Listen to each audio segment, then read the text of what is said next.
तो गुरु, अगर तुमने आज का एपिसोड देखा है तो पता ही होगा, महादेव अपने ऊपर इल्जाम तो ले लेता है, लेकिन रजनी से जो नफरतें हैं धीरज की वो सबके सामने भी आती है। और ये वही समय होता है जब रजनी के लिए ये चुनना मुश्किल हो जाता है कि उसे या तो देव की फैमिली को चुनना होगा या फिर उससे भानु को। और यहाँ से प्रॉब्लम्स काफी बढ़ती है, जो कहने के इसके रिश्तों को पूरी तरीके से तोड़ने पे मजबूर कर देती है। क्योंकि अब जो महादेव जेल के स्टडी में होता है, अब यहाँ ना बहुत ज्यादा परेशान हो जाता है, क्योंकि ये करे तो करे क्या। और वैसे भी धीरज को बचाने के लिए साला इल्जाम खुद पे ले चुका है। हालांकि विद्या इन सभी चीजों के लिए भानु से माफी मांगती है और बोलती है कि वो सारी चीज लौटा देगी और बताती है कि चोरी किया किसने था।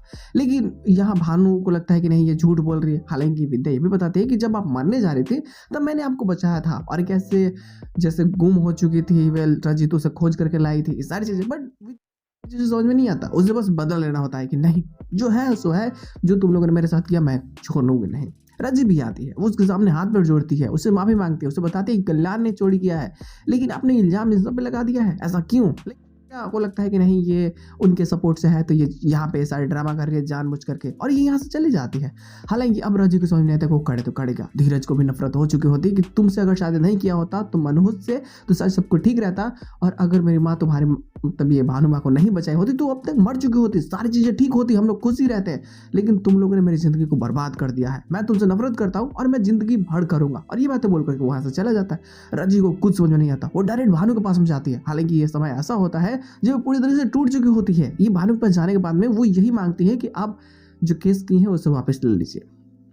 लेकिन पता है यहाँ भानु क्या बोलती है, मैं ले तो लूंगी, लेकिन ये जो मंगलसूत्र है, ये सिंदूर है, तुम्हें ये सब उतार कर फेंकना होगा, तुम धीरज अपने रिश्ते को तोड़ दो। लेकिन अब ये क्योंकि धीरज से प्यार करने लगी है, भाई धीरज ने काफी बार इसकी मदद की है, जान भी बचाई है, तो अब ये सोचती है कि नहीं, ये कैसे करे। अब इसे लगता है कि खुद को बलिदान देना होगा। अगर ये ऐसा नहीं करती है तो फिर महादेव जेल में रहेगा, और क्योंकि शनिवार को अरेस्ट हुआ है तो शनिवार रविवार तो ये जेल में ही रहना पड़ेगा ना। सोमवार को हो सकता है कि मजिस्ट्रेट के सामने पेश हो, तब इसको बेल मिले, लेकिन 2 दिन तो जेल में रहना होगा।